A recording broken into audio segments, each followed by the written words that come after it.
Hello, and welcome to Chapter 3 of Neverwhere. So, Chapter 3 begins with Richard pulling out a Batmobile-shaped telephone. I think I skimmed past that in 2, and I don't know how I skimmed in anything, because I rambled on way too much in 2. Well, actually, I've not edited it yet, so perhaps I haven't rambled on that much. Maybe I have. I may or may have not been rambling, like I am right now.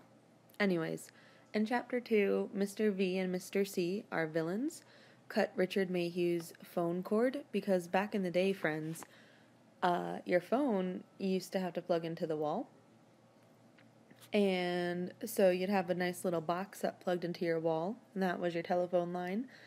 And then your phone the receiver bit that you hold in your hand would have a cord between it and that nice little box I just described. And if you wanted to go on the internet, you would have to yell at your mom and be like, "Mom, I want to go on the internet." And she'd be like, "You can't be on the internet right now because I'm waiting for a phone call." And so if you were online, you couldn't be on the internet because your phone line, the phone jack, whatever. So you had to choose, like, are you going to be on the internet? Are you going to be on the phone? It was very important. This book was written in the late 90s, and you can tell that because of things like that. Yeah, so if you're wondering, like, earlier, like in Chapter 1, if you're like, why didn't Richard use his smartphone when he got lost for that museum thing? Or if you're, like, wondering, like, why didn't he just text her? Well, because that wasn't, like, a thing. I mean, yeah, there were cell phones, and people had them, like, cell phones existed, now everyone has a phone in their pocket all the time, and it just, like, wasn't as much of a thing, and, you know, we had to print out our maps from MapQuest and hope that they were right, and we back in my day, we threw hello rocks and shit. Not really, I'm not as old as that guy, and my tangents aren't as good. But yeah, so this is a book from the late 90s, so some things like that might seem a bit dated. Like if you had wondered in our last couple segments where the cell phones were when they would have been useful, this is where they were. They weren't there. This is where they were. Anyways, Richard had a landline. Our villains cut the cord, and so he's like, "Oh damn, I need a new phone." So he got into his storage and dug out a joke gift that somebody had given him, which was like a phone. It was a phone in the shape of the Batmobile, and he's like, "Well, shit, this works better than nothing since those assholes fucked my phone up," and he plugged it in, and so the craziness of last chapter was a Saturday, and this is the Sunday right after, and so it's all kind of sinking in, like the insanity of what had happened and that she was gone, and it's just kind of a whirlwind. And now he's alone and thinking, "Wow, this is nuts," and he's thinking mostly about Jessica because, I mean, he's been dating this girl for years. He planned to spend the rest of his life with her, and it's over. And nothing else seems real right now. I mean, like, the stuff that happened with Dor and with the Marquis and everything, that was, like, this was, like, this dream state of, like, wild, nonsensical, events. And now he's in his normal, everyday life. It's mundane. He's in his apartment alone. And the only thing that feels real is that voicemail Jessica had left breaking up with him. And he keeps re-listening to it, like, obsessively, and he wants to hear some kind of warmth in her voice, but he doesn't. And it's just kind of this frustrating, maddening spiral of, like, wow, was that real? Is it real? What is real? And it does suck a bit. And that brings us to Monday. So he spends Sunday being sad and re-listening to the voicemail. He has a long hot bath, sandwiches, there's tea, several cups of it. And there you go. I was right about that British people and tea thing. And I checked with a British person also, and they also confirmed that is a thing. So yeah, totally a thing. Not a stereotype at all. Tea for all the occasions. Anyways, moving on to Monday. So Monday, Richard is like, fuck, I need to get to work and get somewhat back to my normal life. And it starts off horribly because he wakes up late. His alarm doesn't wake him up. And he's rushing out the door, and he's already late as he's leaving. And he can't get a cab. He hails a taxi. He sees one coming. It won't pick him up. And which, if they have a person in them, they're not going to stop for you. But their light was... And they've got a light thing that says, like, whether... The sign on top of the car says if they can pick you up or not. Like, if it's lit up or not. Like, that tells you can they stop for you or not. And so that taxi should have stopped for him, but it didn't. But it's fine. He sees another taxi, and he literally runs out towards it, and it ignores him. And then, like, he runs out into the street, and the taxi... This is, like, another taxi, and the taxi swerves around him. And it's so he gives up on the taxi thing and goes to the underground. The tube. The underground. The tube. And he can't buy a ticket. He keeps trying to, like the little machine on the wall that you pay. It's, cause you don't really pay a person. It's like a little machine. At least, I've never ridden the tube in England cause I've not been to England, but for the train, the subway, everything really, it's like a little machine on the wall and you punch in where you're going, what station you want to go to. And then you just put in your money, like your coins and bills or whatever. So he keeps trying repeatedly and fighting with it, and it won't take his money. It just goes, no matter what, like, he tries some coins, he tries some bills. No matter what he puts in the machine, it just falls, like, right through. Like, none of the machines will take his money. He can't get a ticket. And then he goes up to the window and wants to get a real person, like, hey, I need assistance. And he literally is, like, yelling at the person, beating on the window. Nothing gets this person's attention. And he tries everything he can think of feasibly and just gives up. And he walks right through, like, so after you buy your ticket, and I don't know why I'm explaining this. Perhaps I think everyone's ridden a thing where you, maybe not, whatever. You walk through and, there's, like, the little turnstile? The bit you walk through, it's like a whoosh and it turns and click and yeah. So he walks through it and he should have been stopped. He should have been like, oh, do you have a ticket? But nah, he just goes right on through. Nobody notices him. And he sees the train he was trying to buy a ticket for, and he runs to try to make it so he's not so late for work, and his coat sleeve literally gets caught in the door.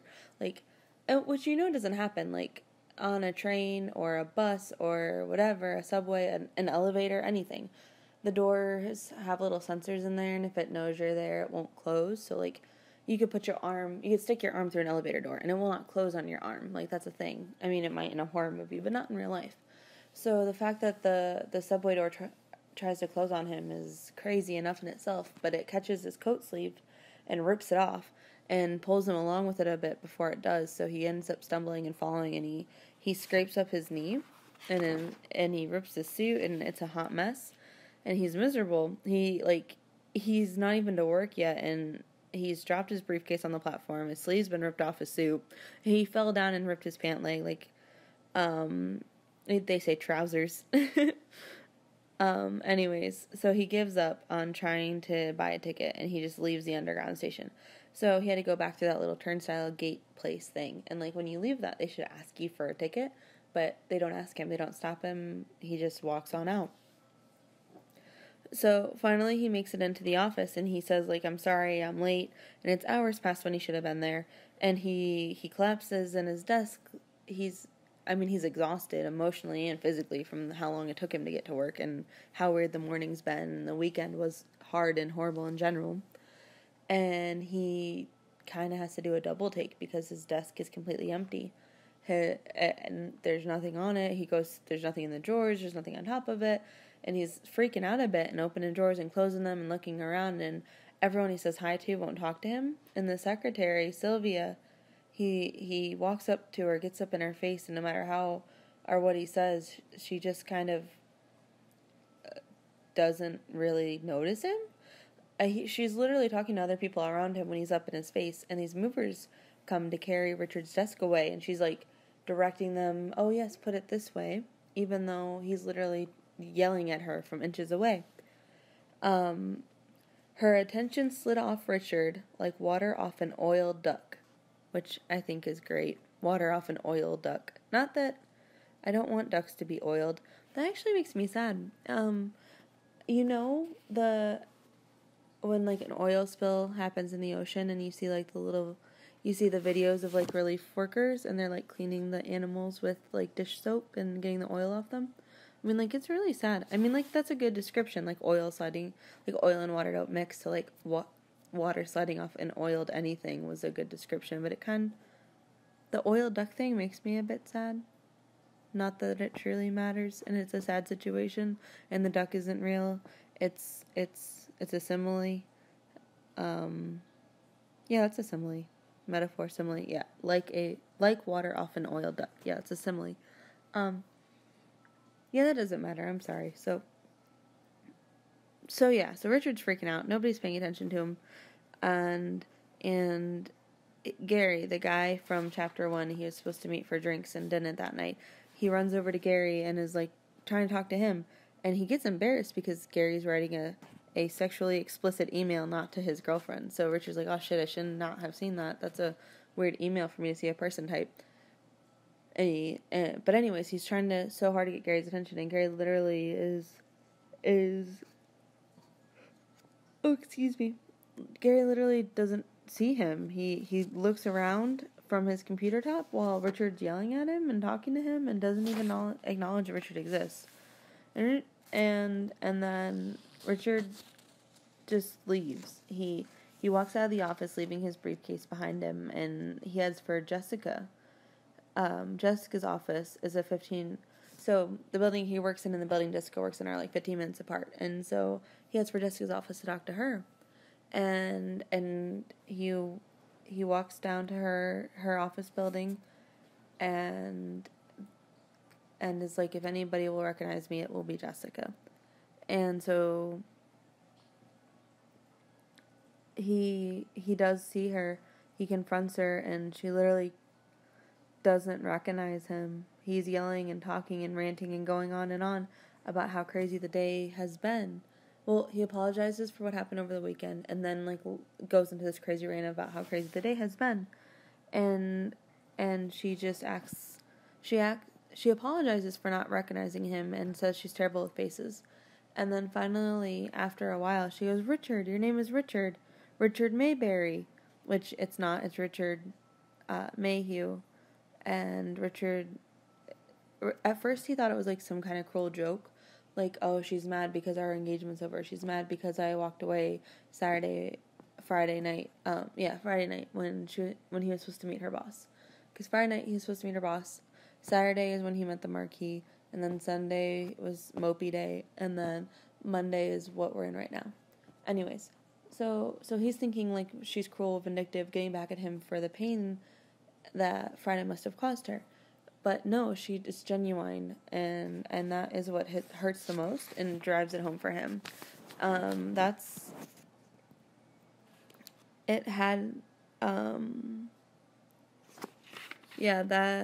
what finally convinces him that this is really happening, is that he knows if she even is taking it this far, that it must be true.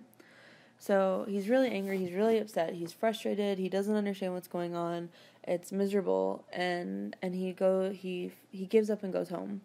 And he runs a hot bath in his flat, his apartment, and he's happy to just kind of, well, he's not really happy, I mean, he's pretty miserable, but sinking him down into the hot bath is the best thing that's happened today. So he's trying to relax, unwind, and kind of figure out what the fuck's going on. He's processing and coming to terms with this craziness that is his life now. So he almost falls asleep in the hot water because he's soaking for so long. And then he hears his voice like saying, oh, of course you're the first person I've shown the property to today. And so So this realtor comes in showing a couple around, and they're like, oh no, this was supposed to be unfurnished. Why is there things in the apartment? And Richard's like, what the hell? I live here. Why are you showing my apartment? They're my things. Also, he's sitting in a bathtub naked and completely afraid that these strangers are going to walk in on him naked. He's sitting in a bathtub, and a realtor and a couple, so that's 3 people, are going to walk on in, and he'll be there, naked as the day he was born in a bathtub. Well, they do walk in the bathroom, and they're just sitting there talking about the dimensions and looking around, and it's like he's not there. He doesn't exist, because they look around the bathroom, they look everywhere, don't acknowledge he's there. Richard tries to confront them, and they can't hear him at all. And then they leave after doing their tour of the apartment. And Richard's phone starts to ring, and Richard's relieved, because think about it. He's had no human contact for 2 days now? Because Saturday was the craziness. Sunday was eating sandwiches and listening to their voicemail on repeat.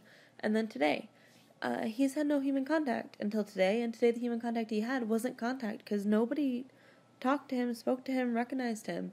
And on top of the weirdness he's been going through, it's just like this mental, emotional overload. So to hear the phone ring, what if it is Jess? What if Jessica wants to fix things? Or honestly, anyone from work acknowledging that he exists would be a huge relief right now, but it's not. Sorry, but it's not. It's our villains, Mr. V and Mr. C. And they are calling to threaten him and tell him, we didn't fall for your dumb trick. We know that Dora was with you. We know there's more to this. And it's just this back and forth of threats and half answers.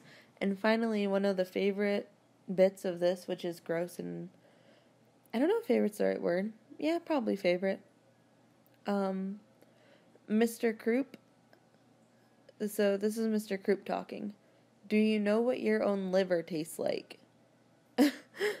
Which is so fucked up. That's disgusting. But yeah, he's threatening Richard. He's telling Richard that Mr. Vandemar, has promised that he's personally going to cut it out and stuff it in your mouth. So, I mean, that is crazy fucked up. So, yeah, Richard's getting threatened over the phone with disgusting bodily harm, not just we'll beat you up, just this crazy torture of we're gonna cut out your liver and feed it to you. Yeah, it's fucking nuts. And Richard hangs up on them, calls emergency services. In America we 911, which is emergency services. But yeah, so he calls them. He can't get a hold of them. They're literally asking, hello, is anyone there, to him on the line, because they can't hear him. And Richard just kind of says, remember, he's still naked and stuff. He is in the bathtub, and he hopped out of the bath and grabbed his phone when it rang. So he's naked as a jaybird. And after hanging up on the crazy villains, calling emergency services, he was cold and naked and scared, and there really wasn't anything he could do. So he dries off and gets dressed and packs a bag of stuff. Clothes and some fruit and such, and he just kind of is like, well, I can't stay here. Obviously, there's nothing I can do to stop them from selling my apartment.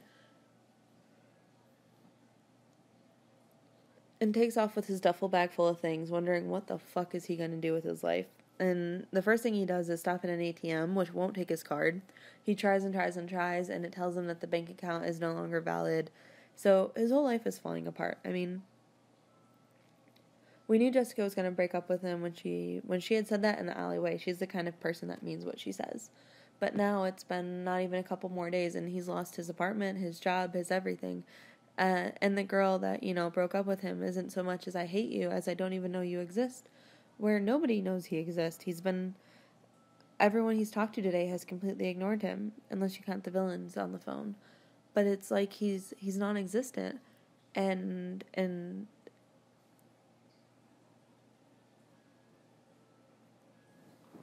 I think the ATM card not working, and on top of everything else, was the last punch in the gut of you don't belong in this world, because he can't even pull money out of his own bank account. There's a homeless man begging for change, and he's like, here, have my bank card. If you can get the money out, here's the PIN number. Good luck. And the guy is like, that's stupid, why would I want that, really? But, Richard is like, oh, wow, you can see me, you can talk to me, which, remember, nobody's talked to him, today. I mean, they've talked at him, they've said, hey, do I know you, hey, who are you, how can I help you, in, like, the generic, vague way, but no one has said, like, you are Richard Mayhew, I know you, and talk to him like a real person. So for the homeless person to carry on a conversation with him, Richard is like, wow, you can see me, I need to find this girl, I'm looking for this girl named Dor, and, like, he just kind of starts talking to this stranger, which sounds great at first because he can see him, but isn't really great because you don't know that stranger, and Richard does not know what he's getting into. Because our closing scene is not the stranger saying, oh, go away, you're crazy. It's like, oh, follow me. And Richard is like, oh, thank God, this person can see me, they can speak to me, and I've told them this crazy story, and they still want me to follow them. So he follows this homeless guy down these stairs and out into this room. And I love the description of it. I mean, it's horrible, it's gross, but I like the way it's described a lot. A huge vaulted room, an underground hall, filled with firelight and smoke. Small fires burned around the room. This isn't really abridging if I'm just reading to you. I'm sorry, but I guess I'm reading to you. Shadowy people stood by the flames, roasting small animals on spits. People scurried from fire to fire. It reminded him of hell, or rather the way that he had thought of hell as a schoolboy. I just like that Richard's so... This is wrong. I shouldn't say I like it because, like, oh, I want Richard to suffer. I like it because it's the contrast of Richard is so happy and elated. Like, he's not been spoken to by a human all day as a human, and to have this person acknowledge him and carry on an actual conversation, he's so relieved. And yet he follows this person thinking, oh, thank God, I'm going to get some answers into this room that literally looks like hell to him. It's a vision of hell. And it's just, I feel awful for him. This is a horrible situation, but the contrast of him, wow, this is great, to, oh, fucking shit, what did I get myself into? I just think is great. So anyways, the homeless man he had been following scurries off into this crowd of people and comes back with whoever is apparently the leader, who is called the Lord Rat Speaker. That's quite a title. And the Lord Rat Speaker has a wicked-looking sliver of glass that is about 8 inches long, and he holds it up to Richard's neck and says, I know exactly what to do with him. And that is the end of chapter 3.